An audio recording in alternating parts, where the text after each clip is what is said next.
According to online sources, vulnerability normally stands for being open to harm or damage. But sometimes things can be different, like being vulnerable without being open to the situation. For our general understanding, being vulnerable stands for being weak. Although it might not always be the case, or maybe it is, for this discussion let's consider that these both things are the same. We humans are undoubtedly the most intelligent beings on this planet. And also the most vulnerable. Now you might argue that we have weapons for warfare, not being on the side of violence here. Warfare is referring to protection here, and if any virus attacks us then we have vaccines. But then I remember COVID, killing millions around the world. It took around a year to bring up a good vaccine which actually worked. There is no concrete evidence of prehistoric virus infection, but a depiction of an Egyptian priest having a foot deformity could have been caused by poliovirus was found. This dates back to around 1500 BC. But we have bubonic plague, also known as Black Death, from the 14th century, and Spanish flu from 1918. Black Death killed around 75 to 200 million people, swept over European and Asia, didn't cause any harm to America cause America was yet to be found by Columbus, and Spanish flu killed around 50 million. So both these numbers are no less. By any means you can't oversee the numbers. Now why am I referring to these numbers? The reason is to show that being such an intelligent being, we were so vulnerable to these microorganisms. Or being so big in size actually didn't help us at all. Let me give another example. Cows, happily roaming on grasslands and minding their own business. But they have something which you and I don't have. They can literally detect cancer in their bodies and then stop the growth of that cancer cell.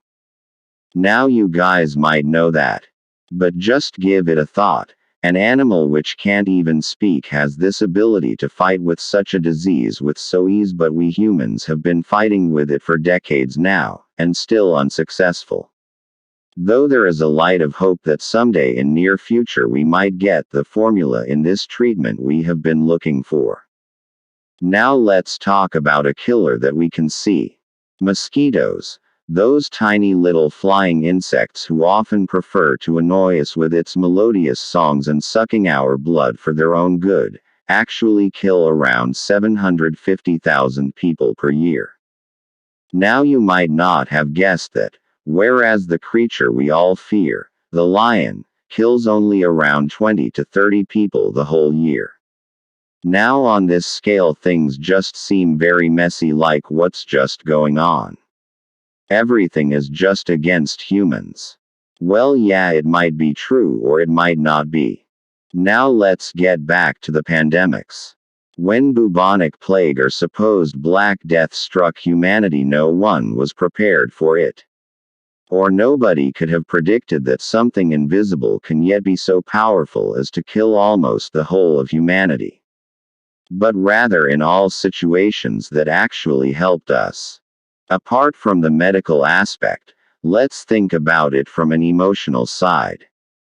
We all adore our loved ones and we don't want to lose them, obviously, and because of this near mass extinction of humans in the past, nowadays we have become more active and thoughtful about these pandemics. Let me give you an example. Dr. Ignaz Semmelweis, a Hungarian physician, who was passionate about gynecology, was working in Vienna, Austria. He worked there as an assistant of the doctors who delivered babies. But there was a problem. The mothers who were giving birth through these doctors had a higher mortality rate than the one who had their delivery done by the nurses. Semmelweis was very tense with these facts.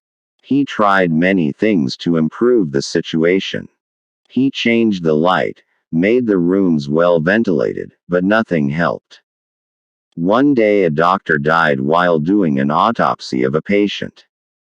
When asked, his assistant told him that the doctor had a cut in his finger during the autopsy. But he ignored it and kept doing it.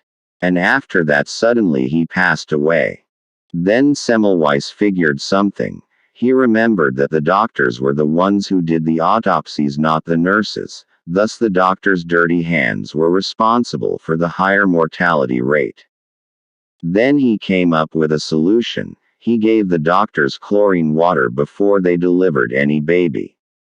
And voila! The death toll plummeted. But his superiors did not like it. Thus he had to leave his job there. Then he fought for this further but was denied of his theory. Then he was captivated and died of infection. What an irony. But the thing I wanted to say is that emotion matters. The deaths Semmelweis saw by himself opted him to find a solution to the problem. And eventually he did.